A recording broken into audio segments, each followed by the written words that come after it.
नाही, अशी कोणतीही गोष्ट नाही. जागा वाटप हे प्रत्येक जागेचं व्यवस्थित ॲनालिसिस करून, विविध पॅरामीटर्सचा विचार करून, लोकल सेंटिमेंटचं लक्षात ठेवून या ठिकाणी जागा वाटप करण्यात आलेलं होतं. आणि जे जागा वाटप झालं ते योग्यच होतं.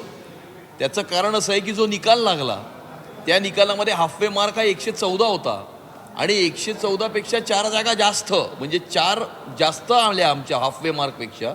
त्यामुळे 118 जागा जिंकून महायुती एक स्पष्ट आणि पूर्ण बहुमत महायुतीने प्राप्त केलेलं आहे.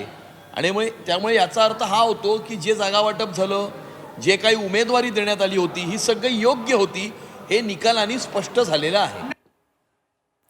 तर हॉटेल पॉलिटिक्स संदर्भात कोणतीही नाराजी व्यक्त केली नाही असं देखील अमित साटम यांच्याकडून सांगण्यात आलेलं आहे. मात्र शिवसेनेची मुंबईमधली जी काही कामगिरी होती ती अत्यंत निराशाजनक आहे असं भाजप नेत्यांनी, राज्यातील भाजप नेत्यांनी वरिष्ठ नेत्यांसमोर सांगितलेलं आहे. कारण मुंबईमध्ये शिवसेनेनं 90 जागा मागून घेतलेल्या होत्या आणि या 90 जागांमधले केवळ 29 जागा शिवसेनेला जिंकता आलेल्या होत्या आणि यावरूनच भाजपमधले नेते नाराज असल्याचं कळतंय.